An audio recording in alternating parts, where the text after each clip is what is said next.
Hi everyone, I'm Rita Kakati-Shah, your host for the Uma Show. Welcome to your one-stop journey for feeling empowered. We're a platform for change. We build confidence. We are your voice. We want you to be bold, be you, be Uma.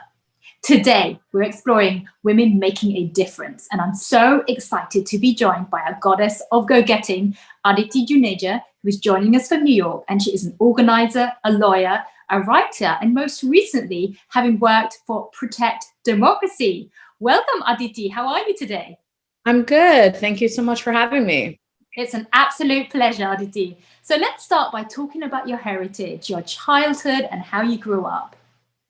Yeah, so I was born in India, in Chandigarh, and we came to the United States when I was about 9 months old. So both my parents are Punjabi, and on both sides, my grandparents were refugees from Pakistan to India during the partition. And I grew up very much aware of being Indian and appreciating that, but also not sort of forced into a box because of it. I think our parents were really thoughtful about wanting to make sure that we didn't feel constrained or limited or like we couldn't participate in everything where we were in the United States. And a lot of that I learned only after the fact. So I talk to my parents now a lot, and they will share that, yeah, when you were little, you wanted to have a garage sale, and that wasn't something we ever did, but we didn't want you to feel like that wasn't something you could do. And I know that they faced some like criticism and skepticism from family members for that. So, my sister played basketball, and we didn't go to the Gurdwara because she had games on Sunday. And, this Thanksgiving, my parents were telling us how people in India and their family and relatives sometimes would say that we're spoiled because we are outspoken and opinionated and not intimidated by people in authority, including our parents. So I feel like it was, like a lot of third culture kids, this blend of experiences of being both American and Indian and constantly trying to figure out what that means. No, I hear you. And your story resonates with so many people, especially living over here and sort of, having that almost dual identity to start with. And speaking of that, and the cultural initially, that a lot of space over here is that education in Korea are topics that dominate many conversations, especially in South Asian households. So can you talk to us about your journey studying economics and then law? Yeah, so the way education was always framed for us growing up, which I don't know how common that is, was that it was two things. One is that it's something that no one can take from you. So as I explained, my grandparents on both sides were refugees.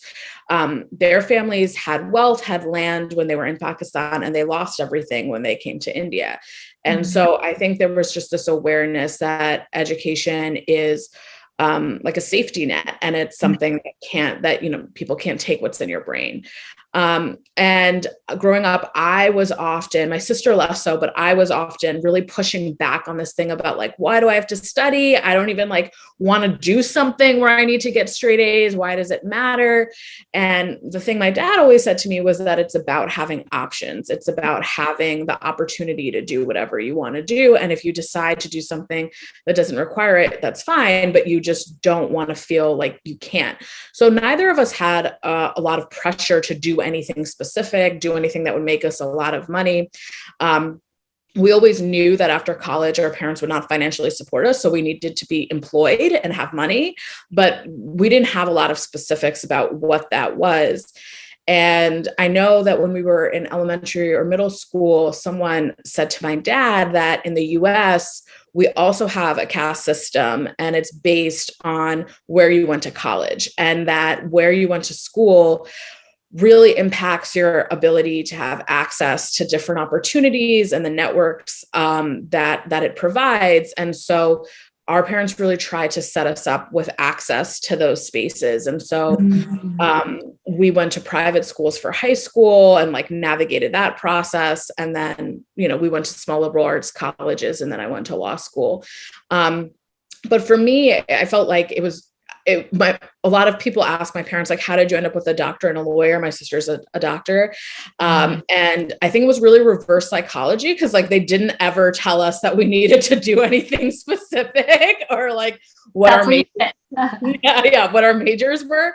It was very much like, you will not have money. So, I think both of us were looking for paths that were steady, but that also we were interested in. So in college, I took a lot of different classes. My first year, I liked economics and government, and I was trying to decide between the two majors, and government was like a lot of writing and reading, and economics seemed easier. So that's what I did. And a lot of the people who did economics were interested in finance or were international students who were thinking about like global development and policy. But for me, I was always interested in social policy and social justice. And I think I was cynical young. It became clear to me that the thing that decides what gets done and what doesn't is money. And so I really wanted to understand how those systems worked. And the summer before my last year of college, I did an internship with a judge in criminal court in New Jersey. And by then I was interested in the criminal justice system and was thinking about law. So that was my first entry point. So after college, I worked for 2 years at a prosecutor's office, thinking that was a good way to make change. My politics around criminal justice have changed a fair amount since then. I'm much more of an abolitionist now than a reformer. And I was on that path. I went to law school to do criminal justice reform. All of my classes, all of my internships were in that vein. And then my last year of law school, Donald Trump got elected, and that sort of changed my whole career trajectory. Wow. Well, thank you for sharing that. And obviously that and your background in your education shaped the work that you do today. So can you talk to us about the work you do now, and then how you actually started doing what you're doing?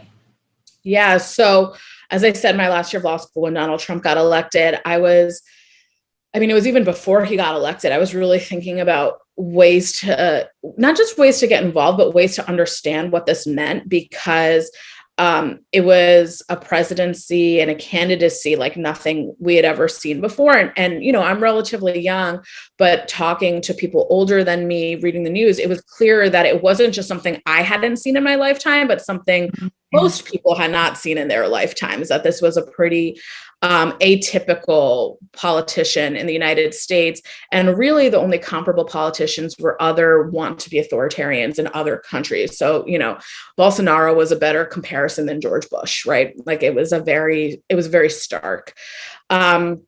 So I began starting to learn and understand about authoritarianism and fascism. I remember there was a piece in Vox about Donald Trump and how his supporters were not even really Republicans. Like that wasn't the marker of Donald Trump's support. It was really the authoritarian urge.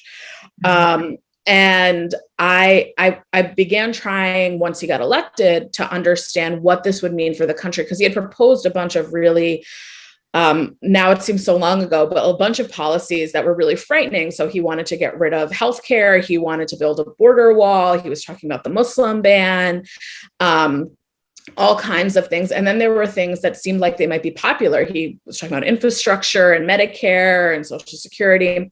So I sat down over that winter break and kind of made a table of, here are the policies he says he wants to do.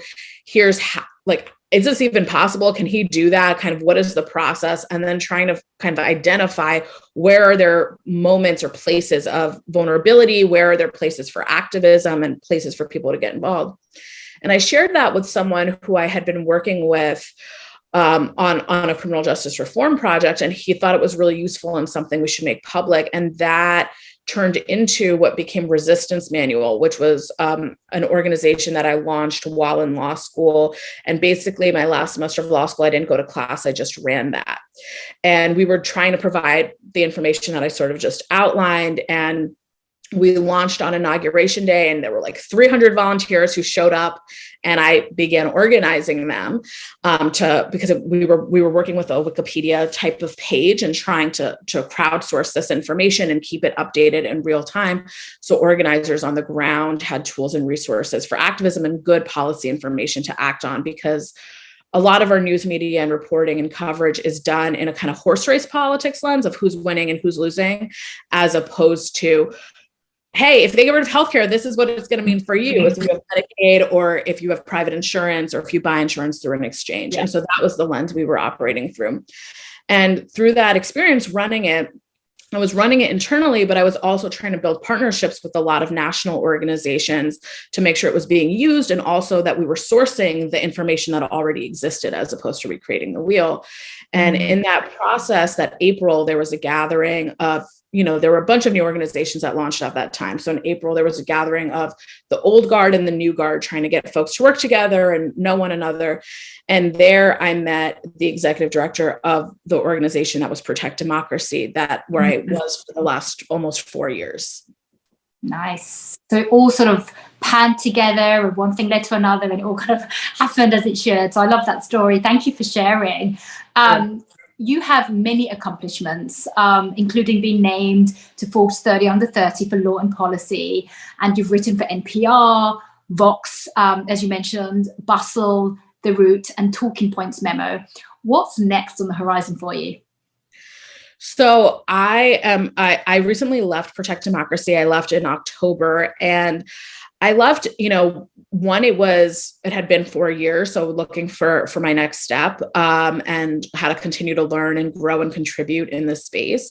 But also the political landscape has changed, with Donald Trump no longer in office. There are questions about sort of how do we really combat this larger problem and movement, not just of Trump, but of Trumpism, of the fact that people not just tolerate it as politics, but are attracted to it and really care about and want someone like Trump in office. And that's not just an American problem. That's a problem around the world, where people are kind of attracted to strong men. We see it in India with Modi and around the world. And one of, kind of the simplest thing that I can think about of how to kind of push back on that strain of politics and make it not viable is for candidates like that to lose, and to lose resoundingly. Because I think that the Republican Party, which is, now an authoritarian party, will change its approach, will change its strategy. Candidates will change their strategy if they are just losing and losing and losing. So what's next on the horizon for me in January is to work for an organization that's working to do that. Resource organizers on the ground, in communities, to help really push progressive values and progressive agendas, and in elections to make sure candidates who don't stand for those values lose. Thank you for sharing that and your plan. So fingers crossed, and we're going to be watching you and your steps out there. Obviously, there are going to be many challenges along the way, and challenges are a part of life, but it's how we deal with them that strengthens who we are ultimately. Could you share a personal or even a professional challenge, and how you overcame it? Yeah, I mean, so the last year, the 2020 year, I was at Protect Democracy, and I was running the National Task Force on Election Crisis, which was focused on the period from after the election until January 20th. As folks around the world will know, there was a lot of questions about whether we would have a smooth transition of power, and there was an insurrection on our Capitol on January 6th. And I was working on all of that, and I had been scenario planning for almost 2 years before it all happened. And so we were really trying to resource people with voice, people with power across, industries and spaces, to really understand what that time period was going to look like, and what the process was, and also where there might be chaos, and try to limit it. And doing that work, as you can imagine, was very intense. Most people were focused on winning the election, not on the transition. And so in the aftermath, I was incredibly burnt out. And so that is, and I was not my best self at work, in my personal life, in the period afterwards. And that made just everything really challenging for me.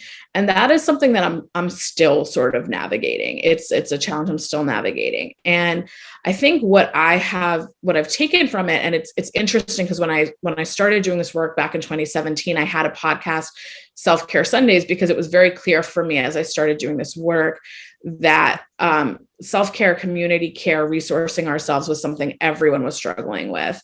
And despite my awareness of that, despite having, been more informed than most, I still ended up in a place where I was really burnt out.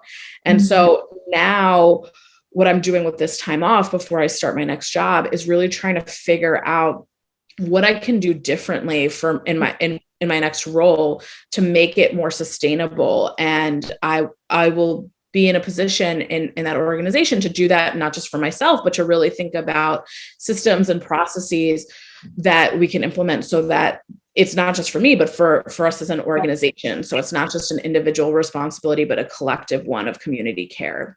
So that is a challenge I'm navigating both at a personal level, but then also thinking about it across the movement space.